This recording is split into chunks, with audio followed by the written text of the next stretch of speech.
The day the world came undone seemed as ordinary as any other, but in retrospect there were unsettling signs everywhere.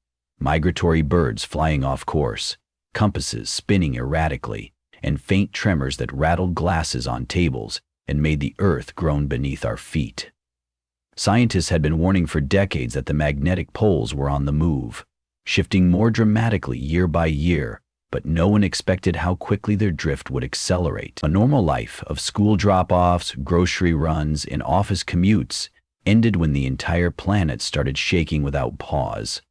Roads cracked open, swallowing cars and buses.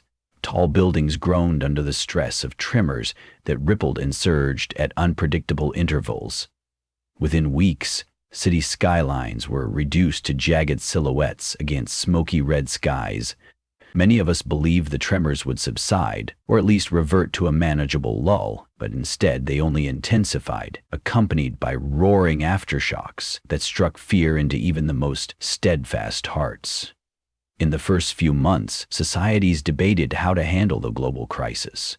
Governments ordered evacuations from the most quake-prone regions, but nowhere felt safe. Coastal areas slid into the sea or were battered by tsunamis generated from underwater quakes. Inland cities fared little better. Buildings were never meant for endless, violent shaking. Shelters appeared in conference centers and stadiums, but they quickly became overcrowded as waves of survivors arrived with haunted eyes. Global communication networks flickered on and off, making any large-scale relief effort a logistical impossibility. Within half a year, the term country had become almost irrelevant. Borders no longer mattered. Every place was a risk zone. Every day a gamble between finding enough food to survive or succumbing to another convulsion that would break the ground beneath our feet. The initial stage of panic gave way to a grim acceptance. From the highest vantage points, once famed observation decks, a new geography emerged. Endless plains of debris, half-flooded valleys, and mountains that looked as though some gargantuan force had cracked them in two. Mankind's response ranged from resigned sorrow to renewed perseverance. Some believed the planet itself was fighting back, purging centuries of human abuse. Others clung to past routines, setting up makeshift academies for children and trying to maintain remnants of everyday life in battered towns. In the face of nearly ceaseless trembling, brick structures and steel frameworks no longer provided the security they once promised. People began to craft makeshift huts from salvaged wood and scraps of metal, keeping them single-story and flexible so they could bend rather than crumble. I was 18 when the world started to quake. My younger brother Nate was only 10, and it pained me to see his childhood cut short by perpetual anxiety. Our parents had been among those who tried to stand firm in our old hometown, but the family house crumbled in one particularly violent tremor. We lost our father that day. In the frantic days after, my mother insisted we migrate inland, away from the fracturing coast, braving the dust storms churned up by the shifting tectonic plates. She managed to keep us alive, guiding us through collapsed highways in ravaged farmland. For months, we slept wherever the ground felt stable for a few hours. Cinders severed overpasses, inside the husks of abandoned factories, or jammed into homemade quake shelters someone had half-finished and abandoned. A sense of chaotic displacement became our new normal. Unfortunately, we traded one danger for another. Traveling inland meant trekking across vast, quake-scarred wastelands. Supplies were scarce, and the land had been so violently reshaped that the newcomers from the coast found themselves locked in conflict with those who had settled inland first. Try as we might to avoid them, roaming bands of desperate individuals formed their own lawless enclaves. They hijacked the broken remains of highways, demanding tolls from passers-by, or stealing resources outright. We soon learned to be vigilant, not just of the trembling ground, but of the unpredictable cruelty erupting from fearful, hungry people. Eventually, our mother guided us to a battered settlement called Cedar Ridge, one of the few places that seemed intent on maintaining some semblance of community and order. The people there had scavenged solar panels from a nearby factory. No one was sure how long the sun would remain unobstructed by the swirling dust in the atmosphere, but for the time being those panels provided enough power to operate water purifiers and a centralized communications station. Residents lived in low, quake-resistant structures built from flexible materials. Every morning began with the scrape of plastic tarps being adjusted and the hum of the water filtration pumps. Children were put to work collecting rubble wood, while adults labored on reinforcing walls. It wasn't an easy life. Cedar Ridge was shaped by fear. But people gathered for community meals, passing meager servings of food like it was a holy ritual.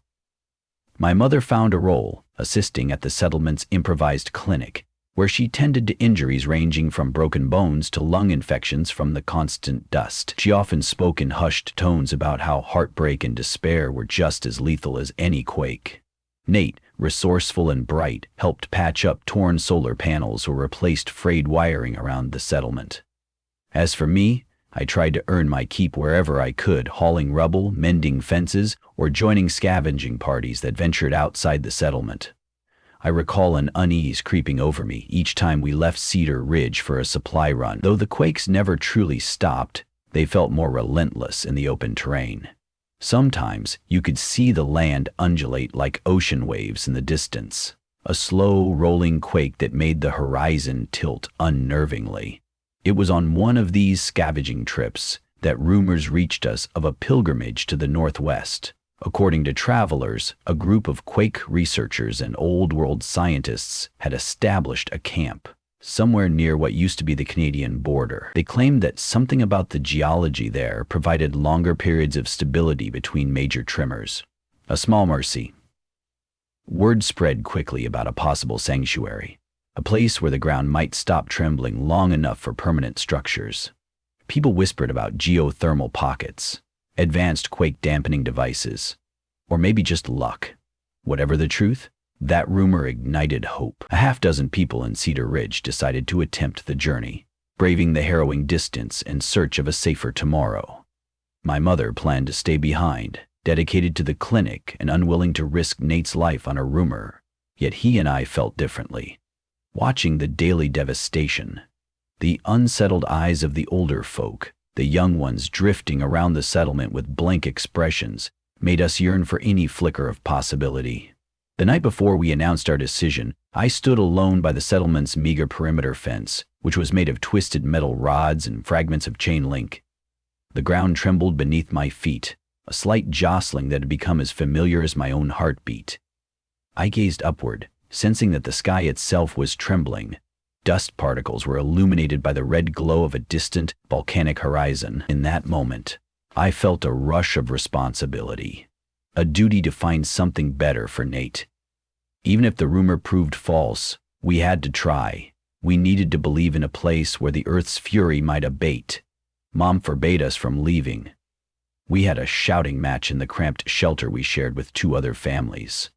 She accused me of foolish idealism, of risking my little brother's life on a myth, but desperation had a momentum of its own. Nate was already set on leaving, having grown restless with the settlement's unrelenting fear.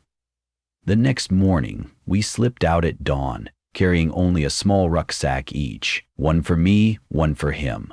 We felt guilty, but we also knew that trying to convince Mom again would have led to a bigger rift. So we left behind a note, saying we would be careful, that we would search for clues about a better future and return if possible. The journey was grueling. The quakes formed giant fissures across highways, so we had to navigate carefully, using battered footbridges or detours around collapsed overpasses. Every few hours, a tremor would rumble through the land, forcing us to halt and kneel to the ground as we watched rocks dislodge from nearby hillsides. Our goal was to travel slowly but steadily, resting whenever the tremors grew too intense. We passed the remnants of what had once been a bustling suburban area. Rows of houses split apart, each half listing like a drunk. Where front lawns had once been, we found geothermal vents spewing acrid steam. Now and then, we encountered other travelers, but trust was a rare commodity. We exchanged hurried words or guarded nods before moving on. Despite the gnawing hunger and thirst, the real terror was never knowing if the shift in the horizon or the shatter of a distant collapse might be heading our way.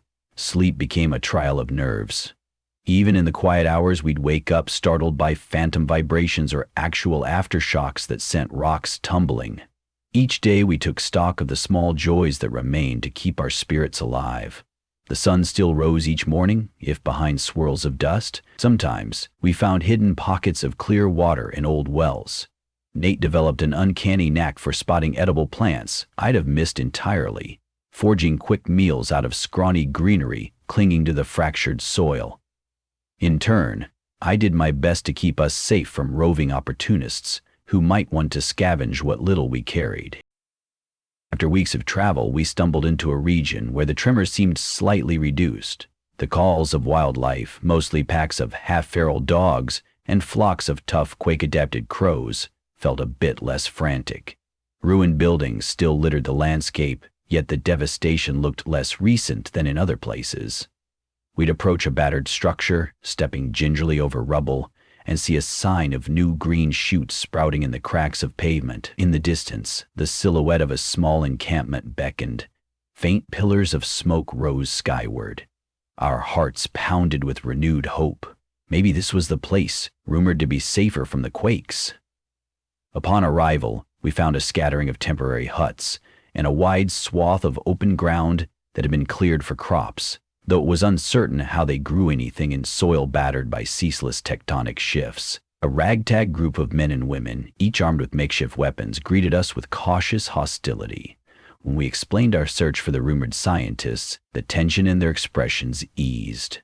Their spokesman, a scarred man named Delacroix, told us that indeed some geological researchers were camped another day's journey west.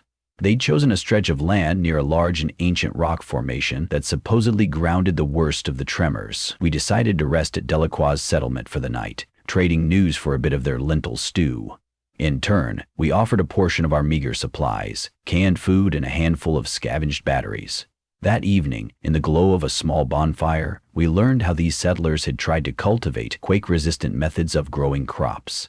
They used flexible irrigation tubes and layered soil so that it could shift without tearing the roots of their plants. One woman described how she had lost her entire village further east.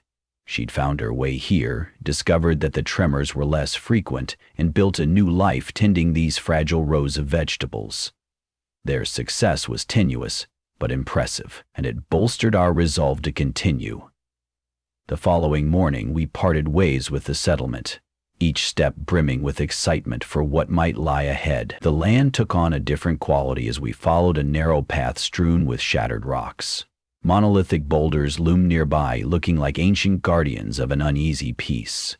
Occasionally, a quake would roll through, vibrating the earth beneath our feet, but it faded faster than it would have elsewhere. Late in the afternoon, we spotted sagging tents and an array of solar panels mounted on sturdy steel frames. Several tall antennae protruded from one corner of the site, reminiscent of the communication towers of old. People moved about with hurried, purposeful steps. We had finally reached the rumored camp. An older man with gray, unruly hair and a stern gaze waved us in. His name was Dr. Kenyon, a seismologist. He barely looked at Nate, zeroing in on me with a keen, searching expression. "You're not the first wanderers we've met," he said, voice weary. "You're here because you think this area might offer stability." I nodded, trying not to let his dispassionate tone deflate me. He explained that they'd set up a small research station to monitor the magnetic anomalies in the area. These rock formations are extraordinarily ancient, and they contain a unique mineral composition that seems to buffer some of the tectonic stress, he said. Although they hadn't found a permanent solution, they'd made strides in figuring out how to predict minor tremors, enough advance notice to gather people and cargo in safer zones.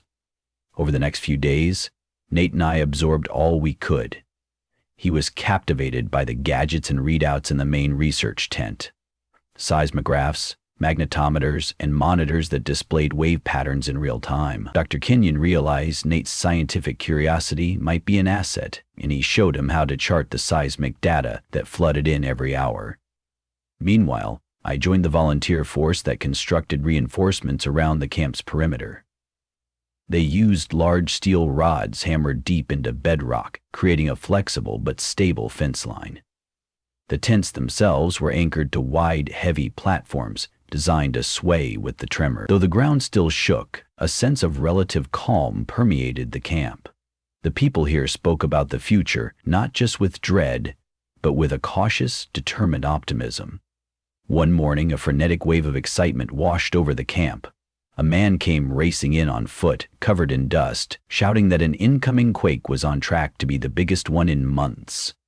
Dr. Kenyon verified the data. "We have, at most, 3 hours," he said, sounding grave. "It will likely register somewhere just under a 9 on the scale. We're about to see if our stabilizing measures can hold." Orders were given to secure all fragile apparatus and round up everyone into the quake shelters, large dome-shaped structures that stood on shock-absorbing foundations. Nate and I huddled with about 30 others, jammed shoulder to shoulder in one of the domes. I felt my pulse racing, and in the dim shelter light, I saw the same terrified expression on every face. For the first hour, the tremors came in intervals, each one stronger than the last. A deafening roar emanated from the Earth's core, as though some slumbering monster had finally awakened. The dome groaned, metal struts creaking. Portable lamps flickered. People paled but tried to remain resolute. Then the truly massive jolt arrived, a cataclysmic upheaval that tossed us against one another. A woman wailed as a support beam slammed into her shoulder. I clutched Nate, shielding his head from flying debris. For what felt like an eternity, we endured thunderous vibrations and the snapping of structural braces. Dust choked the air. When the trembling finally subsided, the dome still stood, but barely. We emerged into a haze of rising dust and swirling debris. Outside, several tents had collapsed, their contents strewn across the campsite. One of the antennae had toppled, its twisted remains pointing accusingly at the sky. But the majority of the quake shelters were intact, and people were staggering out, battered but alive. The boulder formations surrounding the camp had cracks, but they hadn't disintegrated, as might have happened elsewhere. Dr. Kenyon stared across the ruined site, eyes brimming with conflicting emotions. Relief warred with grief at the scale of destruction. He looked at Nate and me. "These shelters worked better than anywhere else we've tried," he said softly, as if trying to convince himself as well. Despite the survival of that terrifying quake, the camp was not sustainable for long-term habitation in its current state. The scientists had devised an intricate system reliant on limited resources, spare parts for their instruments, specialized building materials. Each major quake chipped away at their fragile equilibrium. Dr. Kenyon and the others faced an ultimatum: either remain and keep patching the camp indefinitely, or seek out another site with more abundant materials to build a permanent settlement. Rumors spread once again that a valley farther west, near the remnants of mountain ranges, boasted an even greater natural stabilizing effect and a few deposits of necessary metals. People argued late into the night, debating the risks of traveling versus the danger of staying. One evening, as the dust-laden wind howled outside a battered tent, I found Nate sprawled on the ground, poring over geological maps. He had begun assisting Dr. Kenyon in analyzing the planet's changing tectonic patterns, and it amazed me how quickly he'd adapted to the scientific nuance of it all. He looked up and said, "The polar shift is still ongoing. We might not see relative calm for generations, if ever. But this valley, there's a chance it could become stable ground over time, if we erect the right barriers and monitor the shifts." His face glowed with an odd mix of hope and youthful determination. I realized that for once, we were not just surviving. We were daring to dream about building a lasting refuge. Together with a core group of researchers, settlers, and wanderers like us, we plotted a cautious expedition. Dr. Kenyon believed that if they could transport some of the advanced monitoring equipment and the essential building materials, they could replicate the modular quake shelters in the new region. We spent days packing crates, inventorying supplies, and divvying up roles. Nate was to spearhead the mapping effort, using updated readings from GPS satellites still sporadically pinging overhead. My job would be to coordinate with the group responsible for building and securing the shelters. The tension was palpable. The route to the valley would be treacherous. At dawn, we set out in a ragtag caravan of reinforced transport trucks and a few battered all-terrain vehicles, each fitted with flexible suspension. Dr. Kenyon eyed the rumbling horizon, scanning for signs of trouble.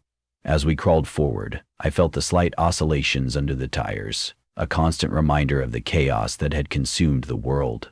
Nevertheless, a sense of purpose thrummed through the expedition. We were no longer just aimless victims of a dying planet. We were explorers, pioneers, forging a path toward a space that might one day support real communities again. The first few days passed with relative ease, though we had to clear multiple rock slides triggered by aftershocks. At night, we camped in wide clearings, using the portable dome shelters we brought along. Inevitably, some travelers began swapping stories around the makeshift hearths, recounting lost cities and broken dreams. Though haunted, these stories held a common thread: the abiding resilience of humanity. Even as the ground bucked beneath us, we refused to surrender completely. The journey also reminded me of the sacrifices we'd made. My thoughts kept drifting back to our mother, and I wondered if we'd ever get a chance to reunite. To everyone's astonishment, the valley was real, and the rumors had some merit. The closer we drew to it, the firmer the earth seemed to feel, as though the swirling energies beneath the crust were gentler in this region. We set up a temporary base, planting seismic monitors in an orderly ring.